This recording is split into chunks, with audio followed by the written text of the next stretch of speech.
Welcome to my channel. Hi everybody, and welcome back to another episode of Missing Kids. And as you know, we are still finishing off the Rachel Charles case, and we are also in the middle of the Tina Fontaine case. And but I just came across another very vintage case, and it does not include a missing child from my province, but from another Canadian province in Prince Edward Island. And so her name is Eileen Williams, and that's who we are going to discuss today. And I'm not sure if I'm going to break this up into multiple parts or keep it down to one episode. We'll have to see how it goes. Hi everybody, how are you doing? And yes, we are going to be discussing and reviewing a very vintage, very old cold case of a missing child. She was technically, legally an adult, but she was a very young adult. She vanished one summer day in 1962 when she was 19 years old. And so you might be asking, well, why are you reviewing such an old case? Well, I think because of this case in particular, and all other cases that are vintage, the significance of reviewing these old cases is always that people are getting older. Witnesses who may have seen something very important and are not quite aware of it are probably getting much older and getting more forgetful, if not have already passed away. And so it's important to keep these cases in the public eye, and also because there are so many facts of this particular case that are unclear or basically just not there. They're missing. We don't know what happened.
The name of the young girl that went missing is Eileen Williams. And she was actually born in Prince Edward Island. And she lived in a Beach Point, PEI, with her family, her parents, Elliot and Katie John, or Katie Jane rather, and her 6 other siblings. So they were a family of 7 children.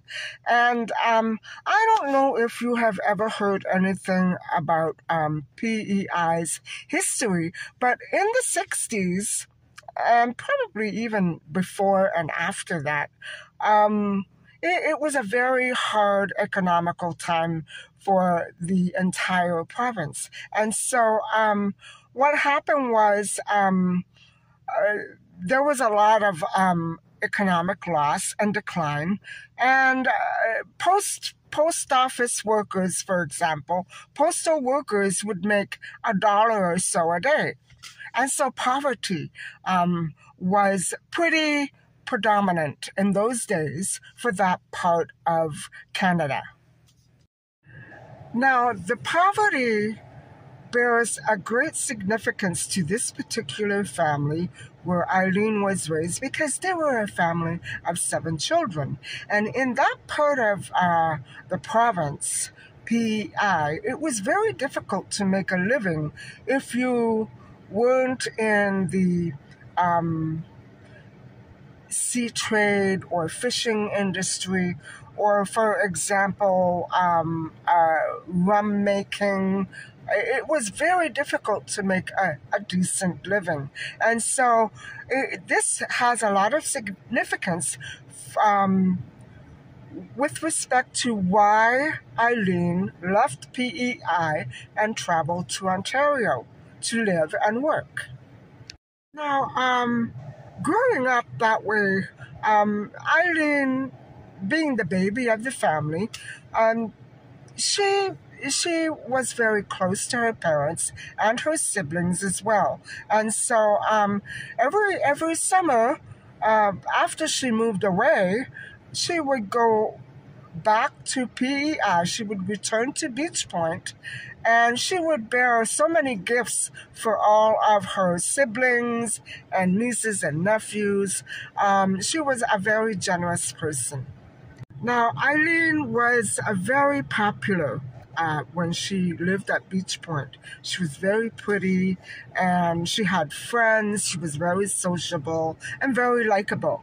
And after she finished high school there, she did finish high school, she went on to take a stenography course, which in the 60s was the thing for any female to be doing. And I remember all of the sitcoms I used to watch as a child in the 60s. All of the women were stenographers. That was pretty cute.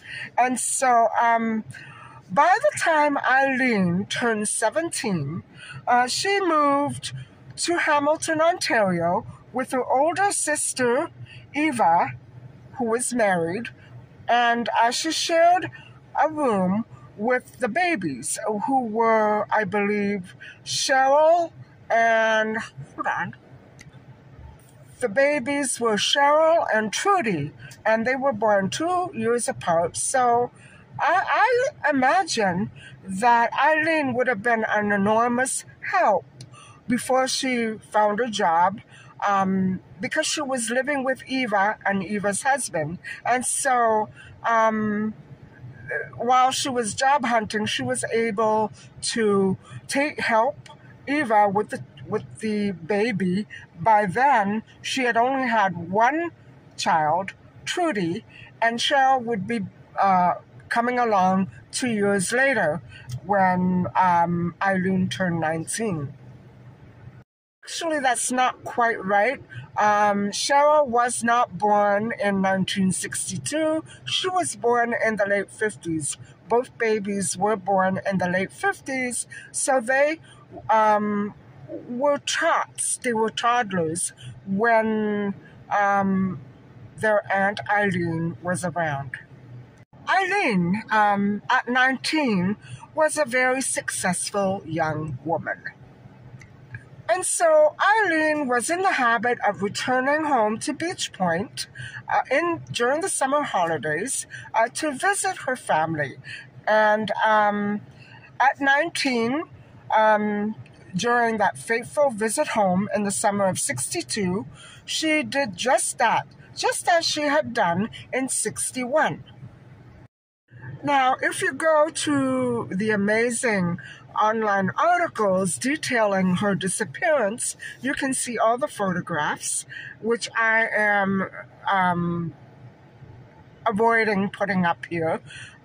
I'm very leery of these photographs. I don't want to use them for this vlog out of respect for the family. And so there is one particular photograph that describes her so well, taken of her the summer she vanished. In fact, probably just days prior to her vanishing.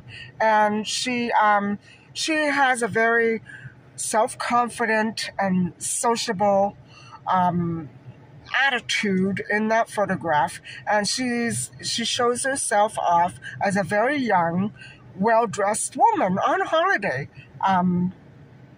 to visit her family.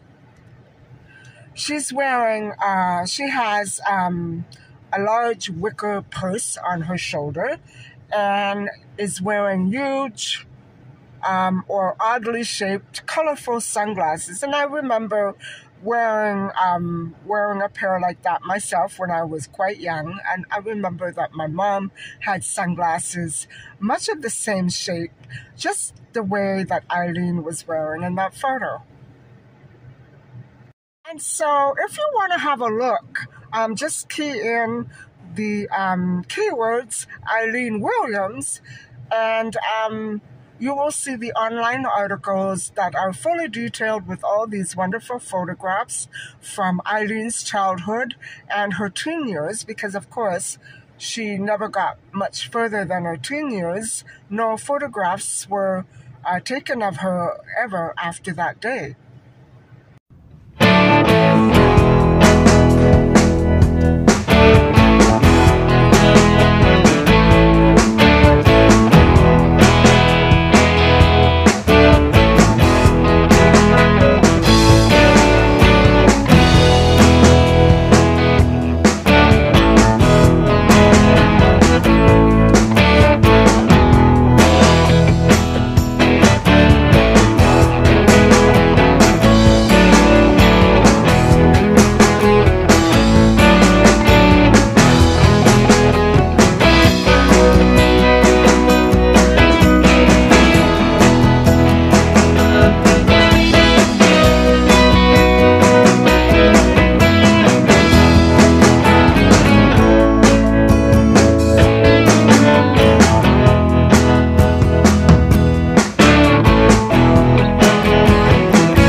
Hi guys, so today I'm actually on my way to the greenhouse.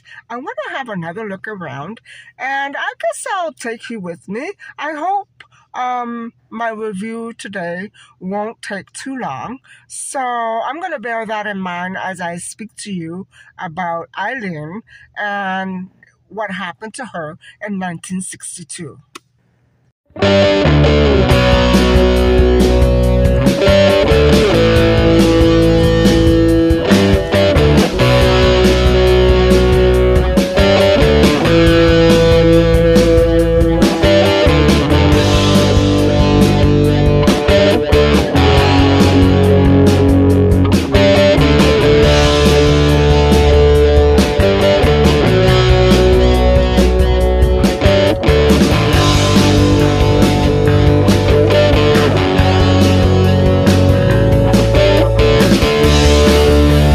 Here we are at the greenhouse. This is a different greenhouse than the one that I visited last week, but I may end up swinging back over there again later on, and I'm not sure I'm going to be taking you with me. I just thought I would let you know. And incidentally, whatever I end up buying in this particular time frame, I'll probably hold off and show you the updates in another vlog, another haul, whatever, because I want to keep it to a minimum today, but I just can't stop here. I want to take the time out to go and see if they have the things that I need before I continue with my story, because it's really on my mind. By the way, I'm actually looking for a Gardenia plant and a catnip plant from Micha, and maybe a couple of lemongrass plants. We'll have to see what they have.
And so just to give you a bit more context, the closest major town or city would be Charlottetown.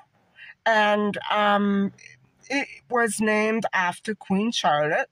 And so I am going to throw another thing out at you regarding population. And I tried to find some relevant and concise information that I was seeking. I wanted to know the population size of Beach Point in 1962, and I couldn't. And you might be thinking, well, why in the world would you want to know the population? And we're going to get to that, but I'm just basically kind of wondering how small a town it actually was. And in a little while, you're going to find out why I'm bringing it up and why I think it's relevant to this case. So now we arrive at the summer of Eileen's visit back home in Beach Point, and it would have been Monday, August the 6th, and in the morning, Eileen set out happy as any other day, and she put on a green sweater, black pants with a white stripe, and went into Montague It was around this time, during the morning hours, that Eileen told her family, or perhaps even Pearl as well, that she might be planning to spend the night with a girlfriend, in Montague, who lived in Montague. And Beach Point was outside of Montague. And so, I'm not sure if I'm pronouncing that right, but anyway, Eileen was last seen in the area of the Wood Islands Hill in that city. And so she had been seen walking out of town after her lift. And she was seen walking around 7 p.m. that evening. On the morning of Monday, August the 6th, Eileen put on a green sweater, black slacks with a white stripe, and went into Montague to mail postcards and run errands, just like old times. It was a beautiful sunny day. Her sister-in-law, Pearl, gave her a ride from Beach Point and dropped her off at the post office. Eileen told family she intended to get a clasp fixed on a broken necklace and catch up with high school pals later in the day. Eileen also told family she might stay the night with a girlfriend in Montague. Eileen was last seen in the area of the Wood Islands Hill in Montague, walking out of town after her lift around 7 p.m. An RCMP officer in a cruiser reported that he passed her as he was headed into town, and she was walking south out of town. When Eileen didn't come home the next day, parents Elliot and Katie Jane did not see any reason to be very concerned, not yet at least, for their independent and now young adult daughter was quite mature. The following day, Wednesday, fear began to grow, and the parents went to police. And so here's something a little weird in my opinion. The last, obviously the last two people who are known to have seen her were Pearl, her sister-in-law, and an RCMP officer in a cruiser who reported that he had passed her as he was headed into Montague. And so he was going north and she was going south. And so, yeah, in 1962, guys, I'm imagining that the population would have been much smaller. There were two roads, one that went north-south and one that went west-east. So if you're getting my drift, that's one reason why I'm wondering just how large the city and the population actually was in 1962. And here's another reason why I'm wondering that. The RCMP officer who saw her would have had to have known her by face, or otherwise, how would he have been able to provide that statement? It's weird. So here's what I'm getting at. I am wondering if something indeed did take place between Eileen and some other person, most logically the friend that she might have been going to see. And the reason why I say this is because we don't know anything else about her intended plans for that day. And so why would I think that perhaps maybe this would have been a very small town? Well, okay, either two things. It was so small that everybody knew everybody by first name basis, or did the officer know Eileen from a possible altercation that might have occurred that afternoon, that late afternoon, or that day, whenever? And maybe that is why he saw her. So I need to ask these questions because most of the information that we don't know about that regards this case has been sealed off by a detective and perhaps even this very RCMP officer. And so that is what is so weird about this case. And I'm going to interject one more idea before I forget, because this is also pretty important. Now, this case reminds me so much of the missing and transpired Alaskan girl by the name of Sonia. And I didn't review her case because she is over the age limit and she was American. And so I neglected to tell you about her. However, the facts of Eileen's case are so close to those of Sonia's case. And in her case, she was found transpired. And you don't want to know who was actually all mixed up and involved in that, because I certainly am not going to tell you. But it is very disappointing, very frightening, and very scary. So nobody can really blame Eileen's parents, Elliot and Katie Jane, for not immediately rushing to call the police when they didn't see her in the morning. Now, one thing that we have to set straight is that Eileen did have her return ticket home. She had the return fare. She paid for it. So she wasn't expecting to go off and, indulge in some secret society event or anything like that. She most likely was not planning on disappearing, or she would not have purchased a round-trip ticket. So that's one thing.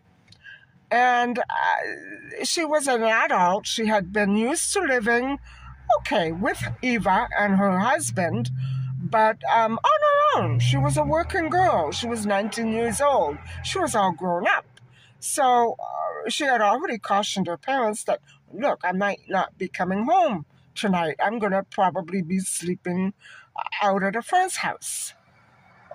However, once that Eileen did not return home by Wednesday, her parents really did panic. And they did call the police to report Eileen missing. And it's a good thing, too, because she hasn't been seen since. And so following Eileen's disappearance, her strange and mysterious disappearance, a massive search was begun. And however, guys, between that evening and the time when the massive search was officially begun, there had been a heavy rainfall.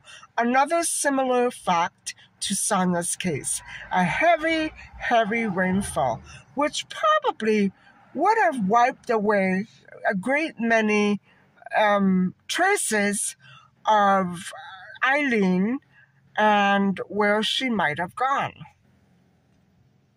Despite the massive search parties that were established to search for Eileen, they never yielded any clue as to what actually happened to Eileen. They found no trace of the girl anywhere and no clues as to where she might have gone.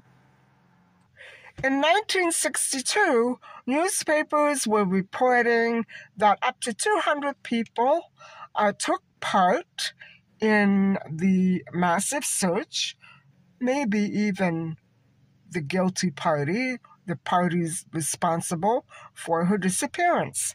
And so they took part in scouring the roadsides from Montague to Beach Point, and it yielded absolutely nothing. And that's how it went. And so, because there were no clues ever found regarding the whereabouts of this young girl, Eileen, certain theories began to develop. But none of them really made much sense according to Eileen and her life and her personality and whatever. So one of the theories was that Eileen wanted to start a new life, start fresh, and go somewhere new and different and become a different person. Totally unlike her. This theory was quickly debunked because she had her lifetime savings around $300, which was then quite an awful lot of money, an enormous amount of money. I mean, people were making $20 a week. So she had been saving it from her job, and it was still all there in a bank, and she never touched it after that. And so that theory was quickly debunked. And then don't forget, she also had the ticket that was ready to fly her home, and that was never touched either. So something definitely happened, something that she had not planned for at all. Others think that somebody picked Eileen up, and in those days, it was still safe to hitchhike, and disposed of her body. They did her wrong and disposed of her body, and I'm rather inclined to think this one is the correct one. And it's quite apparent that she met some foul play. Other people think that she moved away and never wanted to be found. This is the one that I can't accept. And the family really doubts that she did run away. And let's face it, guys, she has been described as happy, outgoing, generous, warm, loving. She was there on a visit to her family. And if she had been wanting to start a new life and run away, she would not have begun with a visit back home to her family, which called a lot of attention to herself. No, I really, truly reject that one. Therefore, it is very highly unlikely that Eileen would have simply skipped town, never to be heard from again or ever go to her bank account again, and not contact anybody. There was no reason for her to do that. If there were a reason, I'm sure that the family would have known about it, because it would assume, that theory would assume that it was her family that she was hiding from. That doesn't make sense. So none of these theories ever really panned out, although indeed she most likely did meet up with some foul play. The RCMP's most recent tip arrived in 2020, 4 years ago, and they checked it out. It didn't check out, but it was really a compelling theory, a theory we will never know anything about. And it really piqued the interest of the detective on the case by the name of Alexis Triantafylou, another name that I can't say, Triantafylou of the RCMP in the Major Crime Unit of Charlottetown, who immediately dug out her file, and certainly was compelling to believe that lead, that tip, that theory.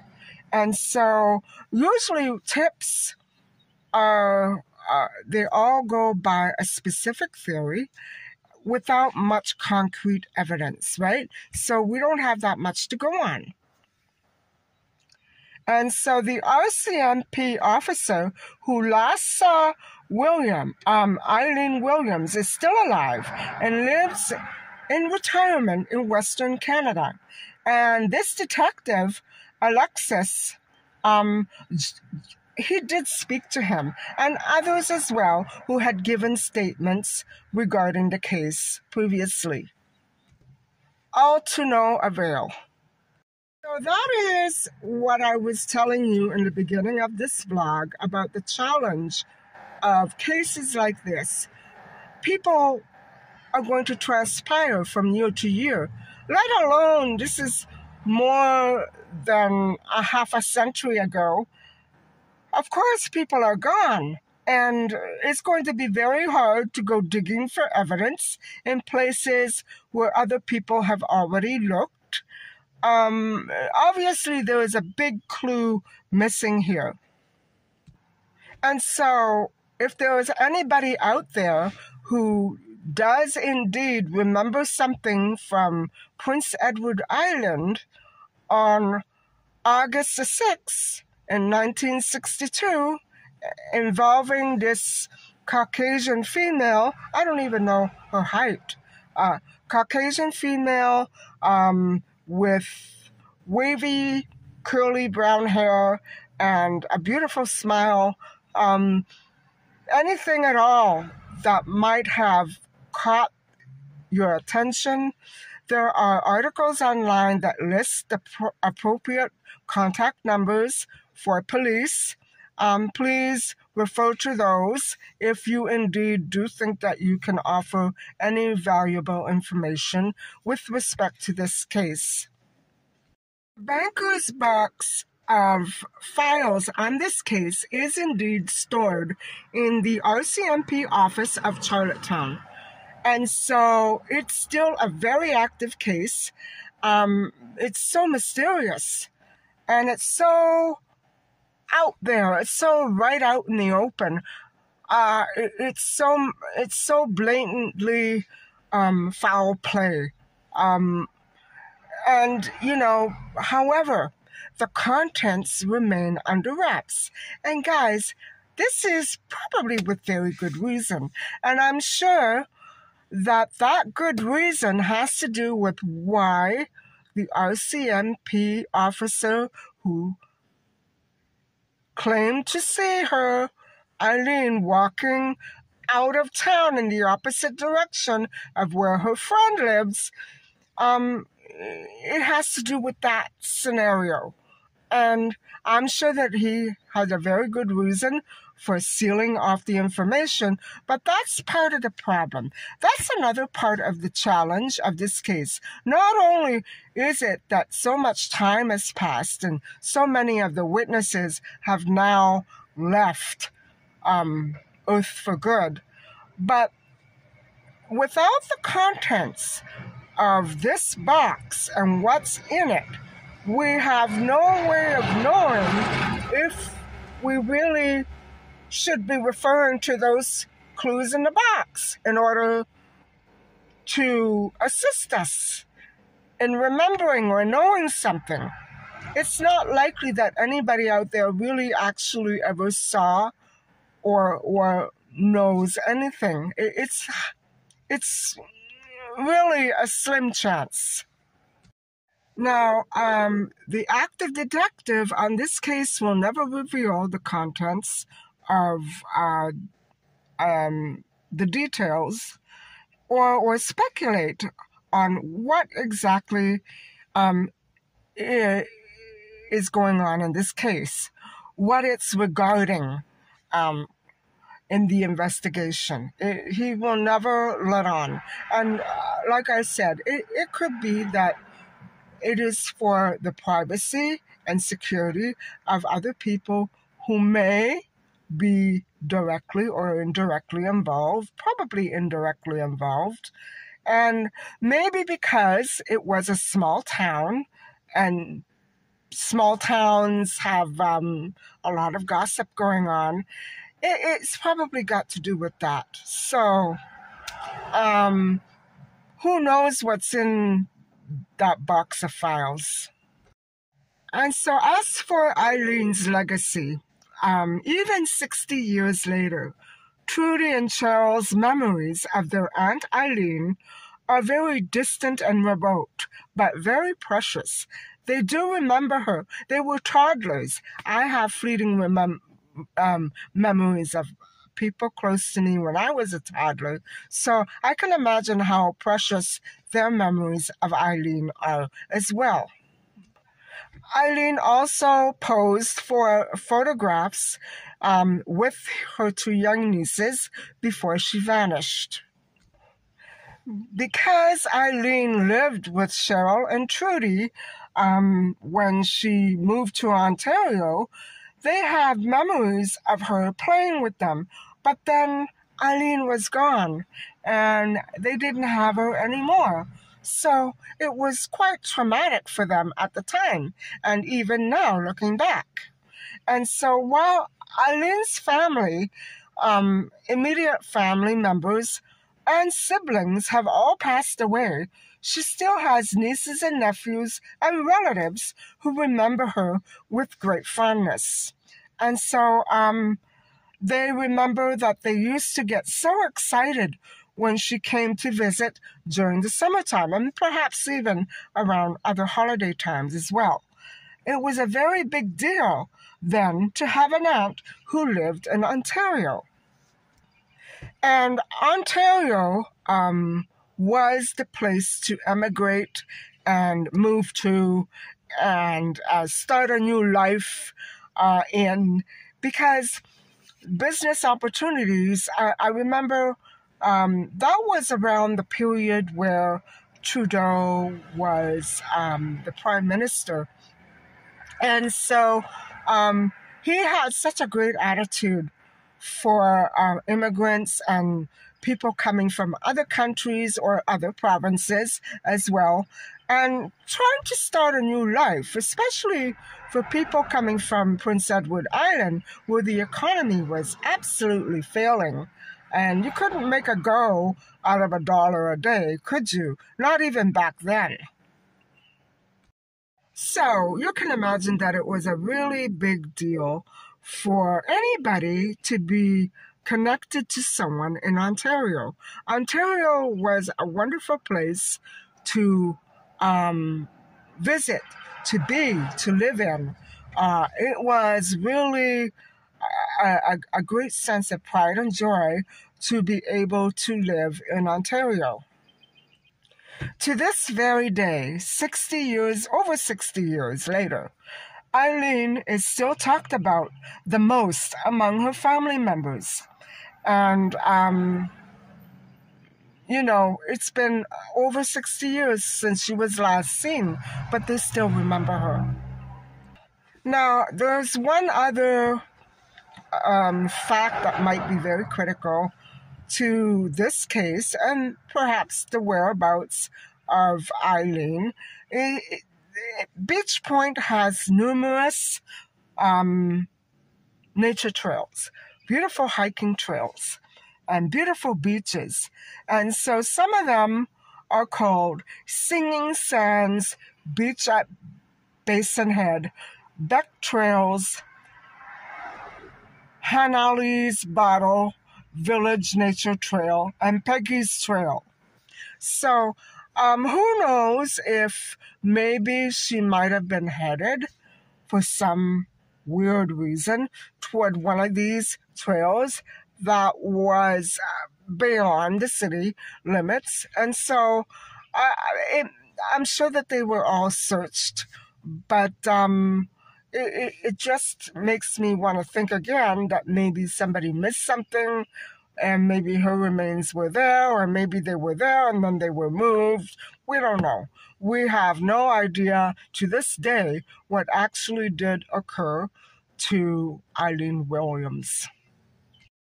And so it is still quite a cold case that really it begs for clues and ideas and information, but not to be kept under wraps for 30 more years. We need to maybe, start a different approach. It's of my idea that, and I'm throwing this out there because there are not many ideas about what really happened to Eileen. But it's my idea that if it did not concern the friend who she was going to see that day, it could be in her line of work. And she worked for a legal firm. And a lot of women who have gone missing ultimately did work for legal firms. And it could be that somebody from Ontario followed her there or tracked her there. I don't know. Don't forget, those days were not digital. So it would have been a lot harder to track somebody. And they were the good old days, weren't they? Anyway, what I'm trying to say is it might have had something to do with Eileen's line of work. She probably knew things that posed a danger or a threat to her safety. She had access to all kinds of data, and she took in data, guys, about legal cases that were ongoing. She was a stenographer. And so, it would have been critical for her to keep all of that information under wraps. She ultimately probably knew things that other people didn't want her to know or didn't want her to repeat or write about in her daily tasks. Anyway, I'm just speculating here. I normally don't do that because I don't like to do that. I don't know what's in the bank box. I don't know what the files say. I don't know what we don't know. I just know that it's still a cold case, and we are definitely still looking for answers. So I hope that you have enjoyed listening to this case of Eileen Williams and her mysterious disappearance in 1962. And please subscribe if you want to keep updated on more reviews like this and other updates as well. Thank you for watching.